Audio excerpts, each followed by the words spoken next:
انا عارف عدى وقت طويل من ساعة اخر حلقة من قصص جانجيتو. السبب مش ان انا كنت مطنش، الفكرة ان انا حاسس اني استهلكت افضل القصص بتاعته، خصوصا ان انا بقيت احاول اتجنب القصص اللي اتعملت انمي، ولكن واضح ان مفيش مفر من الموضوع ده. وبما ان كتير قوي منكم طلب حلقة جديدة، فاهلا بيكم في الحلقة الخامسة من سلسلة قصص مانجا الرعب من كتابة جانجيتو.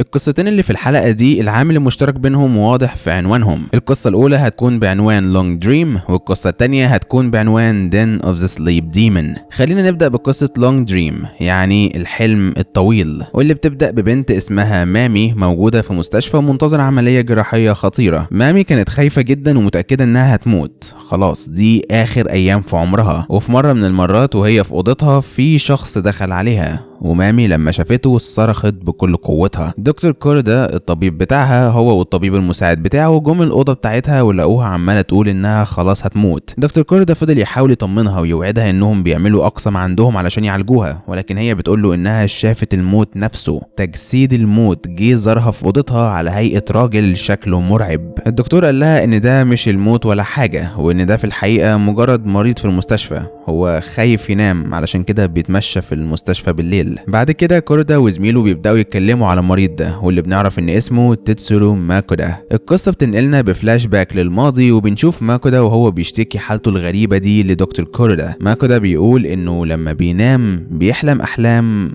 طويلة. الموضوع ده بدأ من حوالي شهر. كل مرة ماكودا كان بينام الحلم اللي كان بيحلمه في الليلة الواحدة كان بيعدي عليه كأنه يومين أو 3، مع إنه بيبقى نام عدد ساعات قليل عادي زي أي حد، لكن جوه الحلم أيام وأيام كانت بتعدي، ويا ريتهم حتى أحلام كويسة. لو أحلام كويسة ما كنتش هتضايق، ماكودا بيقول للدكتور. المشكلة إنهم كوابيس غريبة، وكل مرة بيبقوا أغرب وأغرب، والأسوأ إن كل ليلة الحلم بيبقى أطول من الليلة اللي قبلها. كوردا سأله دلوقتي الحلم بيقعد قد ايه تقريبا؟ ماكودا قال له كل ليلة الحلم بيقعد سنة، كل ليلة سنة كاملة. ماكودا خلاص ما بقاش قادر يستحمل، حياته اتدمرت، كل يوم بيصحى بيبقى مش فاكر حصل ايه امبارح، كأنه بالظبط بيحاول يفتكر ايه اللي حصل من سنة كاملة. طبعا دكتور كوردا كان شايف ان دي حاجة سخيفة ومستحيلة، وغالبا كده ماكودا عنده مرض عقلي او حالة نفسية بتخليه يتهيأ له الكلام ده. لكن كوردا دخل ماكودا المستشفى علشان يحطه تحت مراقبة ويفهم الحالة دي جت منين. والليلة اللي بعدها قعد جنبه وهو نايم، ومن حركة عينه واضح انه فعلا بيحلم، ولكن ده كان مدة صغيرة وبعدين بيدخل في نوم عميق عادي. دكتور كوردا قرر يصحي ماكودا فورا، وساعتها ماكودا صحي وفضل يبص حوالين نفسه وبقى مش فاهم هو فين. كوردا قال له انت في المستشفى، انت جيت امبارح.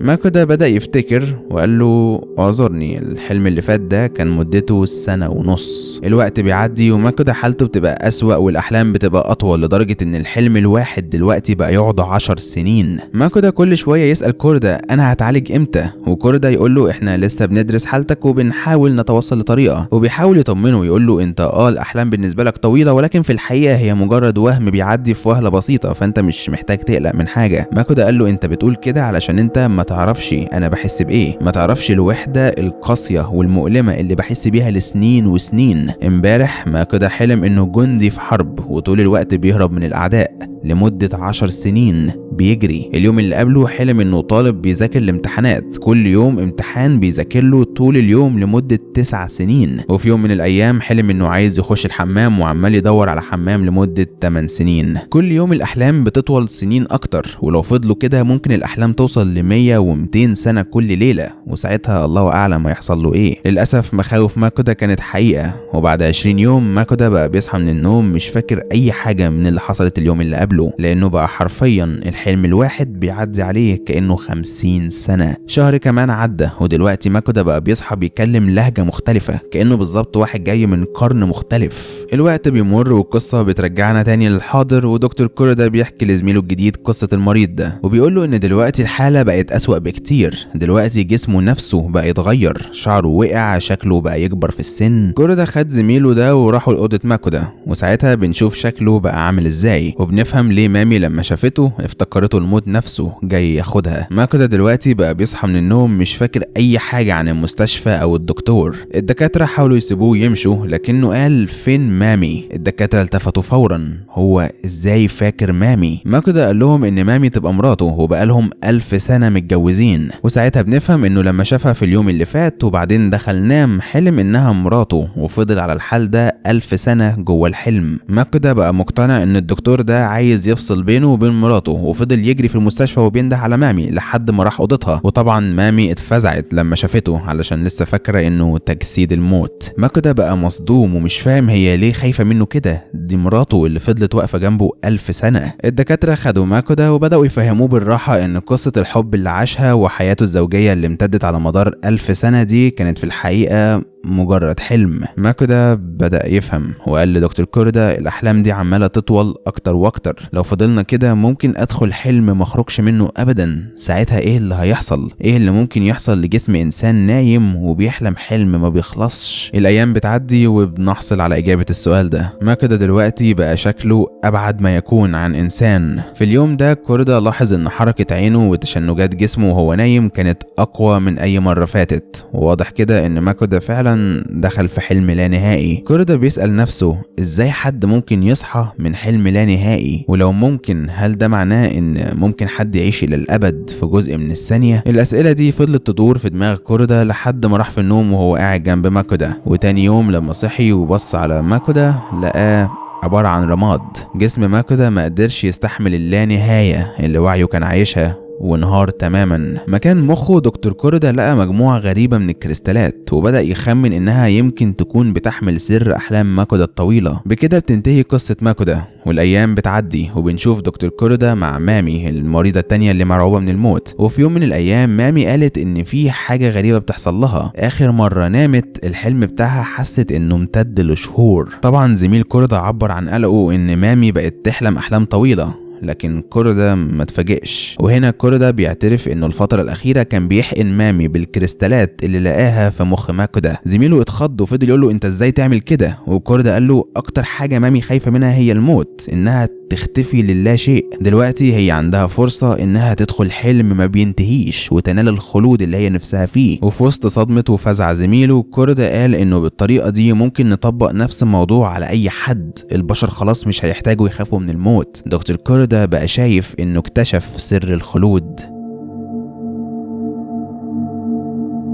تاني قصة هي Den of the Sleep Demon، يعني وكر شيطان النوم أو وكر شيطان الأحلام. القصة دي بتبدأ بشاب اسمه يوجي بيروح لصديقته اللي اسمها ماري وبيقول لها إنه محتاج مساعدتها. ماري بتقول له مالك يا يوجي وليش شكلك مرهق كده؟ ويوجي قال لها إنه منامش بقاله 3 أيام. ماري طبعا اتخضت عليه وقالت له ليه كده؟ وهو قال لها إنه في واحد تاني جواه، نسخة تانية منه موجودة في عالم الأحلام بتاعته، وكل ما يوجي بيحاول ينام الشخص ده بيحاول يسحبه لعالم الأحلام علشان يخرج هو بداله للعالم الحقيقي. علشان كده هو بيحاول ما ينامش علشان خايف ينام ويدي فرصة للشخص ده إنه يسيطر على جسمه. ماري طبعا ما صدقتوش وبدأت تتريق عليه، ويوجي اتضايق وسابها ومشي، لكن هي جريت وراه واتأسفت له وقالت له أنا مستعدة أساعدك بس قول لي أعمل إيه. يوجي قال لها أنا عايزك تساعديني ما نامش أبدا. ماري لسه مش مصدقه لكنها بتاخده على قد عقله وبتوافق، وبالفعل بنشوفها بتروح لبيته علشان تفضل تراقبه وما تسيبهوش ينام. بعد شويه يوجي قال لها انه خلاص مش قادر يستحمل وعايز ينام، وطلب منها انها تربط دراعاته ورجليه بشريط لحام، وقال لها ان دي الطريقه الوحيده علشان يمنعوا الشخص الاخر من انه يخرج. ماري لسه بتاخده على قد عقله ونفذت طلبه، ويوجي اخيرا راح في النوم. ولكن بعد كده ماري اللي شايفه انه اكيد بيتهيأ له كل الحاجات دي قررت تفك شريط اللحام وتغطيه علشان يقدر ينام براحته، وبعدين نامت هي كمان في نفس الأوضة. بعد شوية ماري صحيت على صوت غريب، ولما فتحت عينيها شافت يوجي على الأرض وفي دراع طالع من بقه وعمال بيزحف ناحيتها. ماري بتصرخ ويوجي بيصحى على صريخها وبيبدأ يستخدم دراعه في إنه يمسك الدراع اللي طالع من بقه ويدخله جوه، وبنلاحظ إن دراعه التاني مختفي داخل جوه جسمه، كأن دراعه دخل جوه جسمه وبدأ يخرج من بقه. يوجي بعد ما دخل الدراع جوه بقه تاني بدأ يطلع دراعه من كتفه، وبعدين بدأ يطلع صوابعه واحد واحد. يوجي زعق في ماري وقال لها ليه خلعت شريط اللحام، وهي وسط ما بتاخد انفاسها سألته ايه اللي حصل ده. يوجي قال لها ان نسخة الاحلام بتاعته هي العكس بتاعه، وعلشان النسخة دي تخرج للعالم الحقيقي لازم تقلب جسمه من جوه لبره، انسايد اوت، كأنك بالظبط ماسك كيس بلاستيك وبتعكسه. دلوقتي ماري خلاص بقت مصدقاه، وبقت كل ما تشوفه بيغفى بتصحيه بسرعة وتمنعه من النوم. الوقت بيعدي وهما الاتنين بيحاولوا يتغلبوا على الكيان اللي عايز يسيطر على جسم يوجي ده. شريط اللحام مش نافع، وحتى لما حاولوا يقفلوا بقه برضه كان بيتفتح غصب عنه. الحل الوحيد انه ما ينامش. دلوقتي هما الاتنين بقوا مش عارفين يناموا، ويوجي بدأ يحس بالذنب وقال لها انا مش عايز اعذبك معايا اكتر من كده، وقرر انه يسيب الشخص التاني ده ياخده لعالم الاحلام وخلاص. ماري رفضت وقالت له انها ما عندهاش مانع تفضل صاحية جنبه، وهو قال لها ان في الحقيقة السبب اللي مخلي شيطان الاحلام ده عايز يطلع هو انه بيحبك زي ما انا بحبك، علشان كده عايز يخرج للعالم الحقيقي علشان يبقى معاكي. يوجي بدأ يفقد وعيه، لكن ماري فورا جابت شريط اللحام وربطت ايديها في ايده وقالت له كده انا هفضل ربطاك بالعالم بتاعنا. لكن للاسف قوة شيطان الاحلام كانت اقوى منها، ومش بس دراع يوجي اتسحب جواه بل دراع ماري كمان. وبعدها دراع يوجي التاني اتسحب وفي دراعين بقوا طالعين من بقه، وماري فضلت تتسحب لجوه جسم يوجي اكتر واكتر. هنا ماري سابت نفسها وقررت انها تروح مع يوجي لعالم الاحلام، وبنشوف ماري وهي بتختفي جواه وجسم يوجي بيتقلب من جوه لبره. الايام بتعدي وصاحب البيت بيجي هو والشرطة علشان يسألوا يوجي عن ماري اللي اختفت واهلها مش لاقيينها بقالهم كتير. لما دخلوا لقوا حد قاعد في الشقة بيدعوهم انهم يدخلوا. هو صوته زي يوجي، شكله من بعيد زي يوجي، بس احنا عارفين ان ده مش يوجي. لما الشرطة دخلوا قالوا له انهم بيدوروا على ماري وسألوه هي فين وشنطتها بتعمل ايه عندك. الشخص ده بيقول لهم بكل صراحة انها بقت جواه. المحققين اتفزعوا وقالوا له انت عايز تقول لنا انك اكلتها؟ والشخص ده قال لهم لا، انا بس وديتها لعالم الاحلام بلا رجعة.